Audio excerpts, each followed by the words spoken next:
예, 저를 한번 따라서 해보시겠습니다. 철든 아들이 됩시다. 철든 딸이 됩시다. 철든 신자가 됩시다. 예, 여러분 주위에 있으신 분 한 5분씩 인사 나누세요. 눈을 딱 쳐다보시고요. 이야기하셔야 돼요. 눈동자를 쳐다보시고.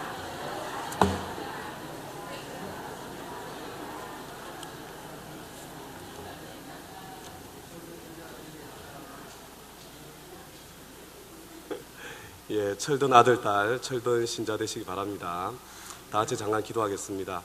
예, 하나님 아버지, 저희들 예배하기 위해서 이 자리에 함께 모였습니다. 불러주셔서 정말 감사합니다. 예배의 영광, 십자가의 영광, 참으로 경험하고 체험하는 시간 될 수 있도록 도와주옵소서. 아버지께서 말씀 들려주실 때에 말씀 가운데 은혜 받게 하시고 또 순종할 수 있도록 은혜 베풀어 주옵소서. 참으로 부족한 종입니다. 불쌍히 여겨주시고 하나님 나라를 위해서, 우리 성도님들 위해서 사용해 주옵소서. 감사드리며 예수님 이름으로 기도드리나이다. 아멘. 아멘. 저와 여러분이 잘 알고 있는 이야기가 있습니다. 어떤 연못에 엄마 개구리와 아들 청개구리가 살고 있었습니다. 이 청개구리는 엄마가 시키는 일에는 항상 토시를 달고 언제나 끄끌로만 하는 그런 말썽꾸러기의 아들이었습니다. 아들 때문에 항상 근심이 많았던 이 엄마 개구리가 드디어 중한 병이 들어서 앓아 눕게 되었습니다. 그래서 아들을 불러서 마지막으로 유언을 남깁니다. 아들아, 내가 이젠 더 이상 오래 살지 못할 것 같구나. 내가 죽거들랑 산에다 묻지 말고 꼭 강가에다 묻어다오. 아마 엄마 개구리는 아들이 반대로 행동할 것이라고 생각을 해서 강에다가 묻어달라고 부탁을 했는지도 모릅니다. 며칠 후에 엄마가 죽고 난 뒤에 아들 청개구리는 돌아가신 엄마를 부둥켜 안고 울고 또 울었습니다. 엄마 마음을 헤아리지 못하고 청개구리 노릇을 하면서 평생을 엄마 마음을 상하게 한 것이 너무나도 후회가 되었습니다. 자기가 엄마를 일찍 돌아가시게 했다는 그런 죄책감이 그 마음에 사무쳐 왔습니다. 그래서 마음속에 굳게 결심을 합니다. 지금까지는 엄마 말씀을 한 번도 제대로 들은 적이 없지만 그러나 이 유언의 말씀만은 꼭 지켜드려야지, 그런 생각을 자기 마음속에 했습니다. 강가에 어머니를 모신다는 것은 절대로 좋은 생각이 아니고 상식에도 맞지 않는 생각입니다. 그렇지만 어머니의 마지막 소원만큼은 정말로 들어드리고 싶었기 때문에 어머니의 유언대로 강가에다 어머니를 모시게 됩니다. 그러다 며칠 후 억수 같은 비가 쏟아지는 밤에 혹시 엄마 무덤이 떠내려가는 것은 아닐까 벌떡 일어나서 무덤가로 달려갑니다. 그리고 엄마 무덤을 붙잡고 엉엉 소리 내어서 웁니다. 평생 어머니 앞에서 청개구리 노릇만 하고 살았던 자신의 인생이 후회가 되어서 그렇게 울고 또 울었습니다. 그래서 지금도 비가 오는 날이면 어김없이 강가에 가면 목 놓아 울고 있는 청개구리의 울음소리를 들을 수 있습니다. 개굴 개굴 개굴. 여러분, 우리 어린 시절에 이 이야기를 들으면서 자랐잖아요. 그때 이 이야기를 들으시면서요, 여러분들 마음속에 어떤 생각들이 들었습니까? 그리고 오늘 이 이야기를 다시 들으시면서요, 여러분들 마음속에는 어떤 생각들이 스쳐 지나가세요? 저는 이 이야기를 다시 생각하면서 어머니의 마음에 대해서, 어머니의 마음을 헤아린다는 것에 대해서, 철이 든다는 것에 대해서 다시 생각해 보게 되었습니다. 제가 아버지가 되고 난 지금에 와서는요, 엄마 개구리가 산에 묻히고 싶었는데 평생 청개구리 노릇을 하던 아들이 너무나도 못 믿어서 그래서 강가에 묻어달라고 유언을 했다고 절대로 생각할 수가 없습니다. 하나님께서는 고린도전서 13장 8절에서 사랑은 모든 것을 참으며 모든 것을 믿으며 모든 것을 바라며 모든 것을 견디느니라, 그렇게 우리에게 말씀해주고 있습니다. 사랑이라는 것은 참을 수 없는 중에 참아주는 것입니다. 사랑이라는 것은 도무지 믿을 구석이라고는 한 구석도 없는데 그래도 끝까지 믿어주는 것입니다. 사랑이라는 것은 아무리 봐도 소망할 것이, 바랄 것이 아무것도 없는데도 불구하고 끝까지 소망을 포기하지 않는 것입니다. 그래서 사랑은 어떤 아픔이라도, 어떤 고통이라도, 어떤 절망이라도 끝까지 참아낼 수 있는 것, 견뎌낼 수 있는 바로 그것이 사랑입니다. 여러분, 이것이 자식을 향한 어머니의 사랑 아닙니까? 이것이 우리의 자식들을 향한 저와 여러분의 사랑이 아닙니까? 저는 엄마 개구리가 마지막 순간까지 그 아들을 믿어 주었을 것이라고 그렇게 확신합니다. 정말로 평생을 아들과 함께 살았던 그 연못가에, 그 강가에 묻히고 싶은 소망이 있었다고 그렇게 생각이 되어집니다. 그럼에도 불구하고 정말 거기에 묻히기를 원하지만 평생 한 번도 제대로 순종한 적이 없는 이 아들 청개구리에게 마지막 순간까지 이 아들을 믿어주고 그 소원을 이야기했다고 그렇게 생각이 됩니다. 아들 청개구리도 마찬가지였을 거라고 생각이 듭니다. 아마 어머니를 강가에 묻는다는 것 정말로 어리석은 것이라는 것을 알고 있었을 것입니다. 주위의 개구리들이 야, 엄마가 죽었는데도 정신 못 차리고 아직까지 청개구리 짓 하냐, 두고 조롱하고 놀릴지도 모른다는 그런 사실을 아마 알고 있었을 것입니다. 그러나 지금까지 보여주셨던 어머니의 변함없는 그 사랑 때문에 어머니의 죽음 앞에서 철이 들면서 어머니의 마음을 헤아려 드리기로 그렇게 결심을 했을 것입니다. 내 생각과는 달라도, 내 상식과는 달라도, 또 내가 청개구리라고 조롱받는 일이 있다고 하더라도 어머니의 소원을 들어드리기로 그렇게 결심하지 않았을까요? 그래서 비 오는 날 강가에서 들려오는 청개구리의 울음소리, 틀림없이 그 안에는 염려와 후회와 슬픔의 눈물이 담겨 있긴 하지만 동시에 어머니의 그 무한한 사랑에 대한 감사와 철이 든 아들로 남은 인생을 살겠다는 그런 고백과 결단이 담긴 아름다운 노래소리도 그 안에 담겨 있지 않겠습니까? 부모에게 있어서 자식이 건강하게 성장하는 것을 보는 것만큼 더 큰 기쁨은 없을 것입니다.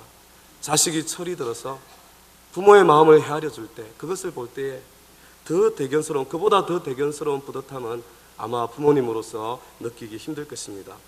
그와 정반대로 성장하지 않는 자식, 아무리 세월이 가도 철들 줄 모르고 자기 생각밖에 할 줄 모르는 그런 자식을 보는 부모의 마음은 얼마나 근심이 되고 얼마나 고통이 되고 또 얼마나 보람이 없는 그런 인생이 되어버리고 말겠습니까? 우리 영혼의 아버지 되시는 하나님 아버지의 마음도 마찬가지입니다.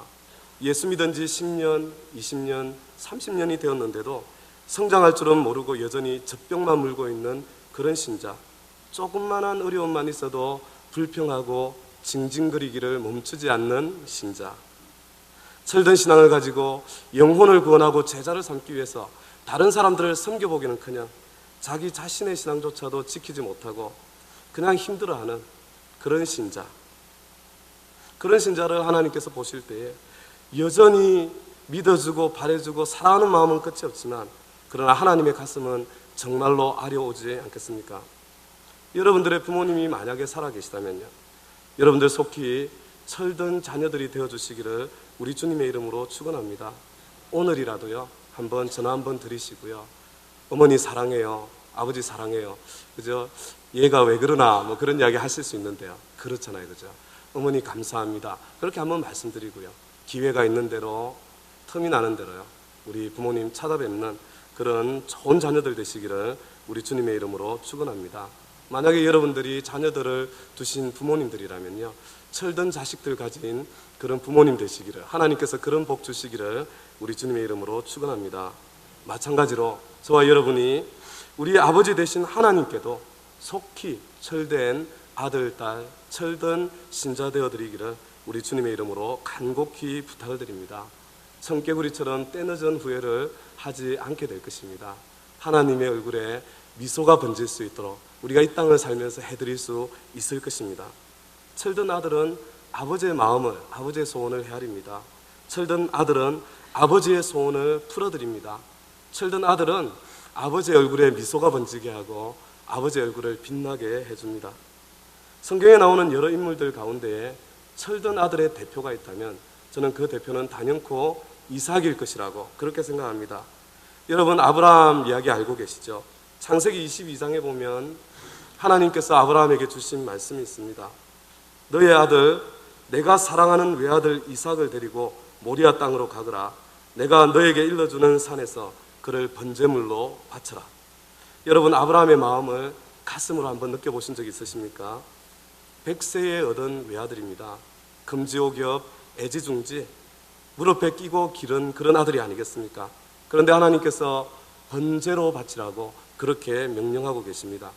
여러분, 번제가 어떤 제사인 줄 압니까? 그냥 목을 이렇게 찔러서 피를 흘려서 드리는 제사가 아닙니다. 그렇게 죽이고 난 뒤에 완전히 모든 것을, 뼈와 내장까지 완전히 태워서 하나님 앞에 드리는 제사가 바로 번제입니다. 내가 죽는 것도 쉬운 일이 아닙니다. 그러나 내 아들을 죽인다는 것, 내 아들의 죽음을 내가 본다는 것, 인간으로서는 도저히 감당할 수 없는 그런 아픔이고 그런 고통일 것입니다. 여러분, 모리아산까지 사흘 길이 걸렸습니다. 그 사흘 동안 아브라함은 이삭에게 한마디도 할 수가 없었습니다. 산자락에 이를 때까지 아무 말도 하지 못했습니다. 이제 자신은 칼과 불을 들고 아들 이삭에게는 제사 드릴 때 사용할 장작을 지게 했습니다. 그리고 산자락을 걸어서 올라가는 겁니다. 아무것도 알지 못하는 이삭이 드디어 질문을 합니다. 아버지, 불도 있고 장작도 있는데 드릴 재물은 어디에 있습니까? 여러분, 아브라함의 마음이 얼마나 아팠겠습니까? 억장이 무너지는 고통을 그 마음속에 느끼지 않았겠습니까? 아브라함이 아들 이삭을 제물로 바치기 위해서 아들을 묶고 장작 위에 놓고 칼을 빼어들었다고 성경이 말씀하고 있습니다. 우리는 이 이야기를 들으면서요, 이때 이삭의 나이가 굉장히 어렸을 것이라고 그렇게 생각을 합니다. 그러나 우리가 성경을 자세히 읽어보면, 그리고 그때의 상황을, 그때의 시대적인 상황을 알게 되면요, 이삭의 나이가 최소한 10대 중반에서 10대 후반은 된 나이라는 것을 알게 됩니다. 여러분, 혼자서, 아니 같이 사흘 길을 걸어올 수 있었습니다. 그뿐만 아니라 제사에 사용할 그 장작을 어깨에 질 수 있는 그런 나이였습니다. 만약에 그렇다면 아브라함은 이제 나이가 120세가 되기를 바라보는 그런 나이가 되었습니다. 과연 120세 노인 아브라함이 10대 원기 왕성한 아들 이삭을 줄로 묶을 수 있었을까요? 만약에 이삭이 살려달라고 애원하고 울고 부르짖고 울부짖고 그 다음에 발부둥 쳤다면 정말로 아브라함이 그를 묶어서 장작 위에 눕히고 칼을 뽑아서 이삭을 겨눌 수 있었겠습니까? 만약에 그렇게 할 수 있는 아버지라고 하더라도요, 만약에 그런 아버지라면 그런 아버지가 믿음의 조상이라는 이름을 얻을 수 있었겠습니까? 저는 아들 이삭에게 아버지 아브라함이 담담하게 이야기했을 것이라고 생각합니다.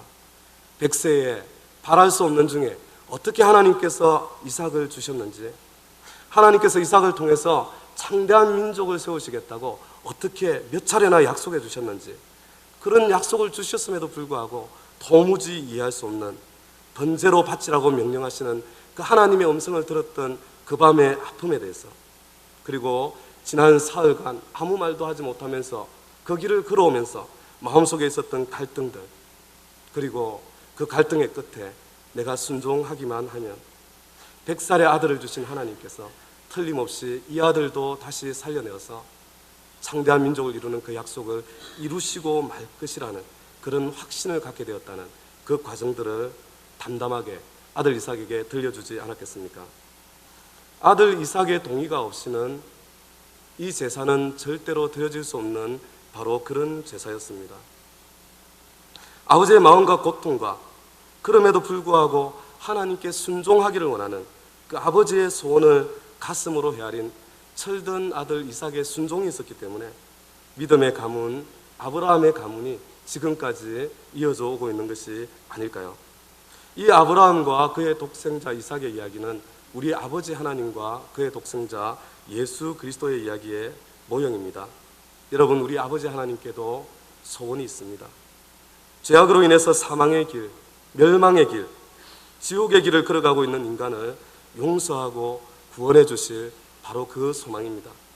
에스겔 18장 23절은 이렇게 말씀합니다. 나 주 여호와가 말하노라, 내가 어찌 악인의 죽는 것을 조금인들 기뻐하랴? 그가 돌이켜 그 길에서 떠나서 사는 것을 어찌 기뻐하지 아니하겠느냐? 아버지 하나님의 안타까운 마음이 이 말씀 안에 담겨 있습니다. 그러나 그냥 죄를 묵과하고 그냥 덮어주는 것은 있을 수 없는 일입니다. 그렇다면 이 세상의 질서는 어떻게 지켜지며 하나님의 공의는 어떻게 유지될 수 있겠습니까? 반드시 죄값을 물어야 됩니다. 그러나 인간들에게는 그 죄값을 담당하는 것이 죽는 길밖에 없기 때문에 누군가가 이 인간의 죄를 대속하기 위해서 죽어야 했습니다. 아버지의 소원은 독생자의 십자가를 필요로 했습니다. 철든 아들 독생자의 동의가 없이는, 철든 아들 독생자의 십자가가 없이는 이 아버지 하나님의 소원은 이루어질 수 없는 그런 소원이었습니다. 요한복음 10장에서 예수님께서는 이렇게 말씀하고 있습니다. 나는 선한 목자라. 선한 목자는 양들을 위하여 목숨을 버리거니와. 나는 선한 목자라. 내가 내 양을 알고 양도 나를 아는 것이 아버지께서 나를 아시고 내가 아버지를 아는 것 같으니 나는 양을 위하여 목숨을 버리노라. 이를 내게서 빼앗는 자가 있는 것이 아니라 내가 스스로 버리노라. 아버지의 마음의 고통과 아버지의 마음의 소원을 헤아린 예수님께서 스스로 십자가의 길을 선택하셨다고, 스스로 목숨을 버림으로써 아버지의 소원을 풀어드렸다고 그렇게 말씀하고 있는 것입니다. 그래서 바로 그 십자가를 통해서 교회의 주인으로, 만왕의 왕으로, 만주의 주로 세우심을 입은 것입니다. 그리고 예수님의 피값으로 생명을 얻게 된 저와 여러분에게 예수님께서는 동일한 것을 요청하고 계십니다. 아버지의 그 마음을, 아버지의 그 소원을 가슴으로 헤아리고, 그리고 그 아버지의 소원을 풀어드리는 이에 저와 여러분의 모든 것을, 저와 여러분의 인생을, 저와 여러분의 목숨까지 걸 것을 우리 주님께서 요청하고 계십니다. 철든 신앙인이 되어서 목숨까지 걸라고 그렇게 말씀하고 계십니다. 우리의 모든 것을, 우리의 인생을, 우리의 목숨까지 걸고 신앙생활을 하라고 그렇게 저와 여러분을 초대하고 계십니다. 예수님께서 친히 하신 말씀입니다. 예수께서 가라사대 내가 진실로 너희에게 이르노니 나와 및 복음을 위하여 집이나 형제나 자매나 어미나 아비나 자식이나 전토를 벌인 자는 금세에 있어 집과 형제와 자매와 모친과 자식과 전토를 100배나 받되 핍박을 겸하여 받고 내세의 영생을 받지 못할 자가 없느니라. 누구든지 제 목숨을 구원코자 하면 잃을 것이요 누구든지 나를 위하여 제 목숨을 잃으면 찾으리라. 여러분, 그렇다면요, 우리가 우리의 모든 것을 걸고 우리의 인생을 걸고 우리의 목숨을 걸고 순종해야 될 그 아버지의 마음, 그 아버지의 소원은 무엇이겠습니까? 우리가 어디에서 그 아버지의 마음과 예수님의 소원을 찾을 수 있겠습니까? 지금까지 수많은 목사님들이, 수많은 선교사님들이, 수많은 신학자들이, 수많은 하나님의 사람들이, 수많은 순교자들이 바로 오늘 본문의 말씀 마태복음 28장 18절에서 20절의 말씀을 통해서 바로 아버지의 마음, 아버지의 소원을 찾았습니다. 오늘 이 본문의 말씀은 위대한 선언으로 시작되고 있습니다. 28장 18절입니다. 예수께서 나와 일러 가라사대 하늘과 땅의 모든 권세를 내게 주셨으니. 여러분, 지금 이 얼마나 엄청난 선언을 저와 여러분이 함께 듣고 있습니까? 예수님께서 말씀하시기를 나는 하늘과 땅의 모든 권세를 받았다. 내가 하늘과 땅의 모든 권세를 가지고 있는 존재다. 그렇게 이야기하고 있는 것입니다. 여러분, 역사상 살았던 수많은 위대한 사람들이 있지만 그들 가운데 어느 누구도 이렇게 선언한 사람이 아무도 없었습니다. 부처님도 마호메트도 공자님도 한 번도 그런 식으로 이야기를 한 적이 없습니다. 그들의 글을 자세히 읽어보면 그들이 얼마나 약한 존재인지 한 인간에 불과한 것을 구석구석에서 말하고 있는 것을 보게 됩니다. 그런데 예수님께서는 지금 스스로를 하나님의 아들이라고 선언했고 길이요 진리요 생명이라고 선언했고 아버지께로 갈 수 있는 유일한 길이라고 선언했고, 그리고 오늘 본문의 말씀에서는 하늘과 땅의 모든 권세를 가진 자라고 그렇게 선포하고 있는 것을 보게 됩니다. 저와 여러분은 참으로 중요한 선택을 해야 됩니다. 다른 사람은 몰라도 예수님 그분은 자신의 정체가 무엇인지 그것을 알고 있었을 것입니다. 혹시 오늘 예배에 나오신 여러분들 가운데요, 예수님 그냥 이 종교도 좋고 저 종교도 좋고, 근데 예수님 단지 위대한 신앙의 지도자나 성인 중에 한 사람으로 그렇게 생각하면서 교회 다니는 건 나쁘지 않으니까 이 자리에 나오신 분들 계십니까? 예수님은 절대로 위대한 성인 중에 한 분이 될 수 없는 분이십니다. 예수님께는 단 3가지의 가능성만 있습니다. 첫째는 거짓말을 한 것입니다. 자신이 하나님의 아들도 아니고 길도 아니고 진리도 아니고 생명도 아니고 하나님께로 가는 유일한 길도 아니고 하늘과 땅의 모든 권세를 가진 그런 존재도 아닙니다. 그렇지만 세상을 바꾸고 싶은 위대한 어떤 야망 같은 것이 있었습니다. 그래서 자기의 정체를 속인 것입니다. 거짓말을 한 것입니다. 여러분, 그런 사람이 위대한 성인이 될 수 있겠습니까? 만약에 그랬다면 거짓말장애에 불과한 사람이 되지 않겠습니까? 둘째는 정신분열증 환자입니다. 자기가 실제로 하나님의 아들이 아닌데요, 하늘과 땅의 모든 권세를 가진 것이 아닌데 정말로 가지고 있는 것처럼 생각하는 겁니다. 여러분, 그런 사람들 보신 적 있으시죠? 정신병원에 가면 그런 사람들을 만날 수 있습니다. 만약에 예수님께서 정신병자였다면 정말로 정신병자가 예수님이 살았던 그런 삶을 살 수 있었겠습니까? 예수님께서 가르치신 그 가르치심을 우리에게 줄 수 있었겠습니까? 만약에 예수님께서 거짓말장애도 아니고 예수님께서 정신분열증 환자도 아니라면, 그러면 예수님은 단 한 가지의 정체밖에 가질 수 없는 것입니다. 그분 당신의 말씀 그대로 우리 주 예수님은 하나님의 독생자이시고 길과 진리와 생명이 되시고 하나님 아버지께로 갈 수 있는 유일한 길이시고 하늘과 땅의 모든 권세를 가지신 바로 그분이십니다. 여러분, 우리 주님이 바로 그분이십니다. 오늘 우리 본문의 이 말씀은요, 예수님께서 마지막으로 이 세상을 떠나시면서 주신 말씀입니다. 유언의 말씀으로 남기신 것입니다. 여러분, 청개구리도 유언은 지킵니다. 사형수의 유언도 가볍게 생각하지 않습니다. 하물며 하늘과 땅의 모든 권세를 가지신 분, 교회의 주인 되신 분, 하나님의 독생자이신 분, 그리고 다시 오실 주님께서 저와 여러분에게 남긴 그 유언을 우리가 어떻게 가볍게 여길 수 있겠습니까? 바로 이 말씀에, 이 유언에 하나님 아버지의 마음이 담겨 있고 우리 주 예수 그리스도의 소원이 그대로 담겨 있습니다. 우리의 모든 것을 걸고 우리의 인생을 걸고 우리의 목숨까지 걸고 순종해야 될 아버지의 소원이 담겨 있는 겁니다. 그래서 우리는 이 구절을 위대한 명령이라고 그렇게 부릅니다. 위대한 명령입니다. 위대한 명령이기 때문에 저와 여러분이 너무나도 잘 알고 있는 명령입니다. 그런데 한 가지 문제가 있습니다. 우리 한국말이라는 게요, 말을 이렇게 하다가도 끝에 가서 이렇게 약간만 바꾸면 다른 뜻이 되잖아요, 그죠? 그래서 항상 뭐라고 이야기하는지 제대로 이해를 하지 못할 때가 있습니다. 그러나 예수님 사용하셨던 말이요, 그리고 이 성경에 쓰여진 언어는요, 그런 언어가 아닙니다. 정확하게 어느 것이 주동사고 그 다음에 다른 것은 그 동사를 수식하는지 그것이 구별되는 그런 말의 방법입니다. 오늘 이 지상명령에는요 5개의 동사가 있습니다. 여러분, 어떤 동사가 있습니까? 첫 번째 동사가 가라, 그죠? 가라. 그 다음에는요 제자를 삼아라. 그 다음에는요 세례를 주라. 그 다음에는 가르치라. 그 다음에는 지키게 하라. 이 5개의 동사가 있습니다. 여러분, 예수님께서 말씀하실 때에 이 5개의 동사 가운데 어느 게 주동사겠습니까? 가라, 제자를 삼아라, 세례를 주라, 가르치라, 지키게 하라. 어느 게 주동사겠습니까? 여러분이 영어 성경을 읽어보면 금방 알 수가 있습니다. 여기서 주동사는 제자를 삼으라는 바로 그 말씀입니다. 여러분, 위대한 명령은요 다른 명령이 아니라 제자를 삼으라는 바로 그 명령입니다. 그리고 나머지 다른 4개의 동사는요 어떤 사람이 제자인지를 설명해주는 동사들이고요, 우리가 어떻게 제자를 삼을 수 있는지 바로 그것을 설명해주는 동사들입니다. 여러분, 한번 따라해 보십시오. 위대한 명령은 제자를 삼으라. 위대한 명령은 제자를 삼으라. 바로 이 명령입니다. 우리 아버지의 마음은요 제자들이 일어나는 바로 그것을 보는 것입니다.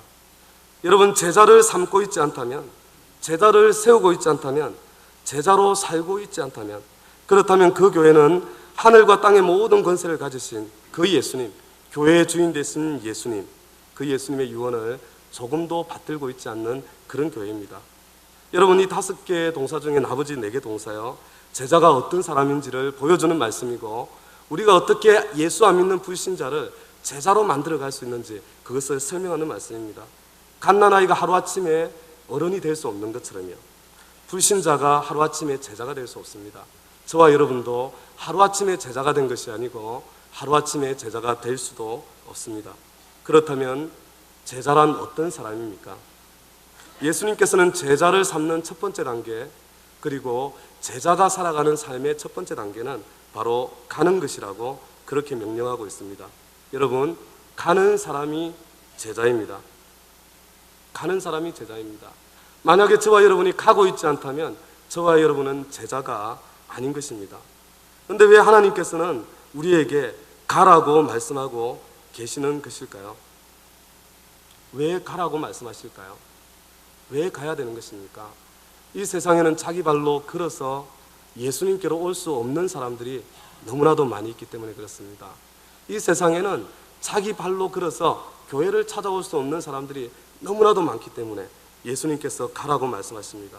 여러분, 자기가 스스로 교회를 찾아오는 사람들이 있죠, 그죠? 그렇지만 그런 사람들의 거의 대부분은 이미 예수님을 믿는 사람들이거나 아니면 이전에 예수님 믿었다가 잠깐 낙심해서 교회를 떠나 있던 사람들이에요. 그런 사람들이 아버지의 끝없는 사랑 때문에 자기 발로 때로 교회를 향해서 걸어오는 일들이 있습니다.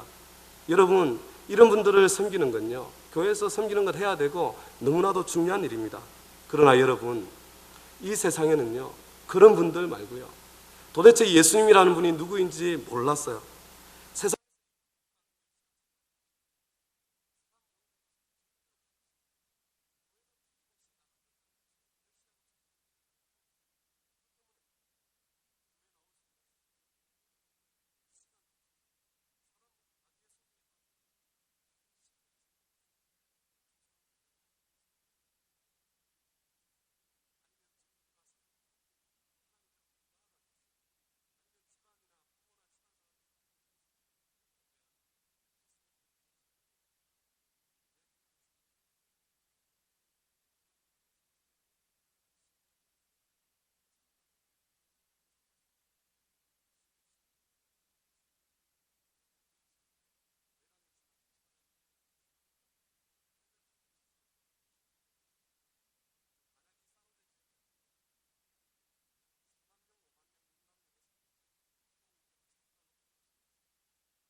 한 영혼이 거듭나는 사건이 일어나도록 바로 그 목적을 가지고 기도하면서 섬기는 사람들이 바로 목장에 있는 제자들입니다. 그래서 여러분, 우리 출산을 하다가요, 마지막에 힘을 막 주다가 힘을 탁 빼면 어떻게 돼요? 마지막 순간에요, 아기가 죽습니다. 그렇지 않습니까? 예수님 영접 모임이 있을 때는요, 출산을 위해서 온 힘을 다 내가 무언가를 너무 많이 알아가지고 가르쳐야만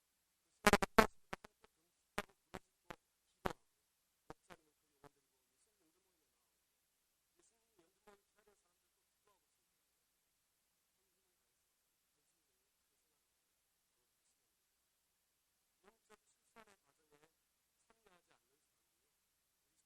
아닙니다.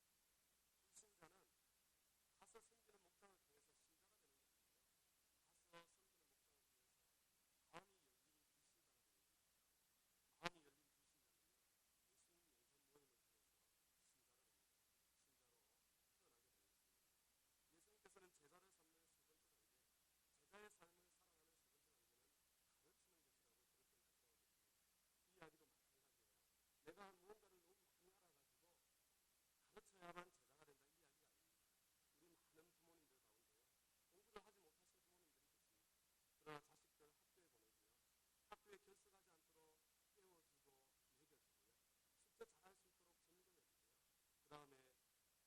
공부하는 모습 보여주면서 돈을 보여주면서 자식들을 훌륭하게 키우신 좋은 부모님들이 우리 주위에는 너무나도 많이 있습니다. 여러분, 영적으로 다 태어난 사람은 성장해야 합니다. 근데 중요한 것은 배우지 않으면, 성경을 공부하지 않으면 성장하지 않는다는 것입니다. 세상에서도 사람 구실을 하려면요, 20년을 학교에 다녀야 사람 구실을 해요. 그렇지 않습니까? 영혼을 살리는 일을 감당하는데 우리가 성경 공부하지 않고 그 일이 가능할 것 같으세요? 여러분들 중에 내가 교회 10년 다니고 20년 다니고 30년 다니고 40년 다녔는데 왜 내 신앙은 늘 이 모양인가, 그렇게 생각하시는 분들 계세요. 이유가 딱 한 가지입니다. 간단합니다. 성경 공부하지 않았기 때문입니다. 여러분, 말씀을 배워야 됩니다. 최소한 2, 3년은요 집중,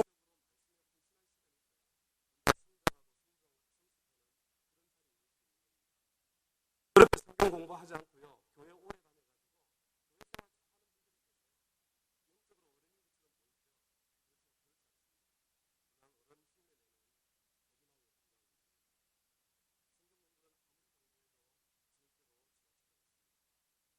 예수님께서는 제자를 삼는 마지막 단계, 제자의 삶을 사는 마지막 단계는 지키게 하는 것이라고 말씀하고 있습니다. 진정한 제자는 배운 것을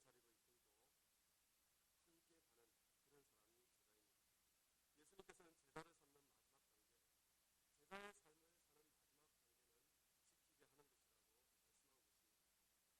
사람이 제자입니다. 배우기만 하고 절대로 행하지 않는 사람도 있습니다. 어떤 사람들인가요? 머리만 굉장히 크고 손발은 굉장히 작은 그런 사람입니다. 여러분, 그런 사람을 보면 뭐라고 이야기하십니까? 조금 정도가 더 심하면 짱구라고 그러잖아요. 짱구 그리스도인이요. 정도가 아주 심하면요, 아주 심하면요, 그죠? 아주 심하면 그러면 건강하지 못한 사람입니다. 그렇지 않습니까? 가분수 그리스도인입니다. 진정한 제자는 배운 대로 가서 섬기고요, 배운 대로 영적 출산의 과정에 참여해서 기도하고 기도의 싸움을 싸우고요, 배운 대로 자기도 성경 공부 열심히 하고 영적 자녀들이 성경 공부할 수 있도록 격려하고 도와주고요, 그리고 배운 대로 그렇게 하나님의 말씀에 순종하는 사람들입니다. 우리 교회에서는 바로 이 제자를 예배자라고 그렇게 부릅니다. 주일 예배를 드릴 뿐만 아니라, 주일 예배는 기본이에요. 기본. 주일 예배 제대로 드리는 거예요. 그뿐만 아니라 삶에서 예배를 드릴 줄 아는 진정한 예배자, 바로 그들이 제자입니다. 그래서 우리 교회의 사명은 이런 영혼을 찾아 구원하여 예배의 자리에 인도한다, 바로 이 사명을 가지고 있습니다. 우리 교회에서는 어떤 분들이 제자의 삶, 예배의 삶을 살고 있습니까? 여러분들 한번 생각해 보세요. 우리 교회에서 누가 제자의 삶, 예배의 삶을 살고 있는가? 우리 많은 분들이 그렇게 살고 있습니다. 그러나 우리 교회에서는 특별히 목자님, 부목자님, 팀장님, 주일학교 선생님들이 바로 이 예배자들의 모델입니다. 목자님과 부목자님들이 어떤 분이십니까? 이런 영혼을 찾아 구원하여 예배의 자리에 인도하기 위해서 관계를 관계를 통로로 해서 섬기는 분들입니다. 팀장님들은 이런 영혼을 찾아 구원하여 예배 자리에 인도하기 위해서 사역을 통로로 해서 섬기는 분들입니다. 우리 주일학교 선생님들이요, 이런 영혼을 찾아 구원하기 위해서, 다음 세대를 책임지기 위해서 우리 어린아이들을 섬기며 세워가는 바로 그리스도의 제자들입니다. 임마누엘 성도 여러분, 저와 여러분이 모든 것을 걸고 인생을 걸고 목숨까지 걸어야 할 아버지의 마음, 예수님의 소원이 무엇입니까? 저와 여러분이 제자가 되는 것입니다. 저와 여러분이 제자를 삼는 것입니다. 우리 교회에서는 목자님이 되고 부목자님이 되고 팀장님이 되고 주일학교 선생님이 되어가는 것, 그것이 바로 주님의 소원을 이루어가는 과정인 것입니다. 저와 여러분이 제자가 되었어요.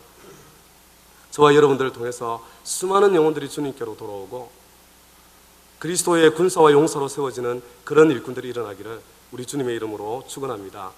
이제 우리가 결심하고 결단하고 숙제를 해야 될 때가 되었습니다. 여러분들 주보에 보면요, 이 분홍색 카드가 있습니다. 결심 카드라고요. 우리 지금 이 시간에 이 결심 카드를 같이 작성하도록 하겠습니다. 여러분, 거기에 여러분들의 이름과 전화번호를 한번 써보시기 바라요. 여러분들의 이름과 전화번호요. 여러분들의 이름과 전화번호를 써보시기 바랍니다. 예, 죄송한데 청개구리 스타일이 좀 있기는 있으세요, 그죠? 아무리 이야기해도 안 듣는 스타일이요. 예, 나중에 후회할 때가 옵니다. 예, 우리 다 같이 한번 꺼냈어요. 자기 이름과 전화번호를 써보겠습니다. 여러분, 첫째 어떻게 해야 됩니까? 가셔야 됩니다. 이런 영혼들에게로 여러분들 가셔야 됩니다. 저와 여러분은 가야 됩니다. 선교사로 가야 됩니다. 노방전도하러 가야 됩니다. 여러분들 가실 거죠? 왜 아무도 아멘을 안 하세요? 예, 별로 이렇게 가시고 싶은 생각들이 없으신 것 같아요, 그죠? 여러분 가야 됩니다. 그러나 여러분 혼자 가는 것 결코 쉬운 일이 아닙니다. 가는 것은 전쟁입니다. 영적 전투입니다. 여러분, 전쟁을 혼자서 하면 어떻게 됩니까? 까딱 잘못하면 죽습니다. 그래서 전쟁은 최소 단위가 분대입니다. 혼자서 하는 것이 아니라 팀으로 하는 것입니다. 우리 교회는 바로 이 목장이 가는 공동체, 가는 분대입니다. 여러분, 노방전도 가시겠습니까? 선교사 가시겠습니까? 아니면 목장에 나가시겠습니까? 셋 중에 하나를 선택하시기 바랍니다. 목숨 걸고 목장에 나가시기 바랍니다. 섬김을 받으려고 목장에 나가는 것 아닙니다. 성경 공부하려고 목장 가는 것 아닙니다. 재미난 이야기 하려고 목장 가는 것 아닙니다. 목장에서 그런 일도 일어나지만 그것은 목장의 사명이 아닙니다. 이런 영혼 찾아 구원하기 위해서, 그 사명을 위해서 목자님의 좋은 동력자가 되고 함께 섬기기 위해서 목장에 가는 것입니다. 여러분들 지금 현재 목장 나가고 있으시면요, 거기 여러분 목장 이름을 쓰세요. 안 나가고 계시면요, 가고 싶은 목장 쓰시고요. 가고 싶은데 어디 가야 될지 모르시면요, 추천해 달라고요. 교회 도움이 필요하다고 거기에다가 체크를 해주시면 되겠습니다. 혹시 여러분들 가운데요, 정말 목장 가고 싶은데 사정상 힘이 들어서 도저히 못 가시는 분들 계세요? 괜찮습니다. 하나님께서 여러분들 마음 다 이해하세요. 하나님 여러분들 형편을 아십니다. 내가 정말로 가고 싶은데 사정이 안 되어서 못 나갑니다. 거기에다가 체크를 하시기 바랍니다. 사정이 되는 곳을 찾아드리도록 최선의 노력을 다하겠습니다. 근데 여러분, 혹시 오늘 예배 드린 분 가운데요, 사정이 되는데 목장 가기 싫어서 안 가시는 분 계세요? 목장 가면 피곤하니까요. 그래서 가기 싫으신 분이요, 아무 때도 체크 안 하시는 분 계세요? 그런 분들이요, 그냥 그렇게 사시면 돼요. 그냥 그렇게. 예, 우리 하나님이요, 여러분들 사랑하세요. 끝까지 믿어주시고 끝까지 바래주시고요, 끝까지 견뎌주세요. 하나님 여러분들 사랑하세요.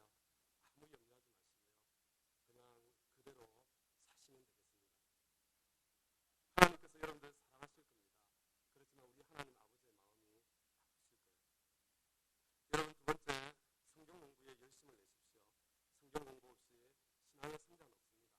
예수 믿은 지 10년, 20년, 30년 됐는데 그 자리에 계속 계신 분들이요, 그렇게 사시면 안 됩니다. 여러분, 성경 공부 하십시오. 우리 교회 오신 지 1년이 넘었는데 생명의 삶 안 하신 분들이요, 여러분 생명의 삶 하셔야 됩니다. 체크하시기 바랍니다. 생명의 삶 끝난 지 벌써 여러 해가 지났는데 새로운 삶 성경 공부 안 하신 분들이요, 다음 성경 공부 하셔야 됩니다. 그래야 저를 만나서 고생을 하시죠. 예, 그리고 여러분들, 우리 교회의 다른 훈련 프로그램들에 대해서 알고 싶으신 분들이요, 우리 성경학교 말고도 우리 여성사역부에서도 공부시켜주는 좋은 프로그램이 있습니다. 안내해 드리겠습니다. 체크하시면 여러분들 도와드리겠습니다. 세 번째로 목장에서 한 사역, 교회에서 한 사역 맡으시기를 바랍니다. 배운 바를 실천하는 그리스도인이 되어야 됩니다. 언제까지 소비자 그리스도인으로 살 거예요? 교회 와서 남들 챙겨주는 거 받기만 할 거예요? 언제까지 짱구 그리스도인으로 살다 가실 거예요? 여러분 짱구 그리스도인 하시고 싶으세요? 아니잖아요, 그죠? 여러분 목장에서 아무리 작은 일이라도요 한 가지 하시기 바랍니다. 교회에서 더 이상 일꾼들이 필요한데 사람이 없다는 광고가 나오지 않도록요 여러분들 한 가지 선택했어요. 일하시기를 우리 주님의 이름으로 부탁드립니다. 네 번째, 여러분들 제자 되기를 사모하십시오. 여러분들 제자 되기를 하나님께서 기다리고 계십니다. 하나님의 소원이 거기에 있습니다. 여러분들 목자님 되시기 바랍니다. 여러분 부목자님 되시기 바랍니다. 여러분 팀장님 되십시오. 주일학교 선생님 되시기 바랍니다.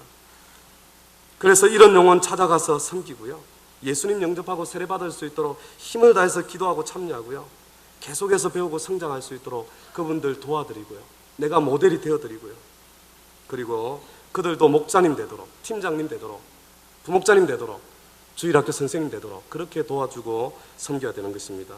여러분 그렇게 되는데 여러분들에게 몇 년의 시간이 필요하시겠습니까? 몇 년의 시간이 필요하세요? 여러분 예수 믿은 지 3년 이상 되었다면요 당장에 시작하셔야 됩니다. 3년이면 충분합니다. 예수 믿은 지 3년 이상 되었어요.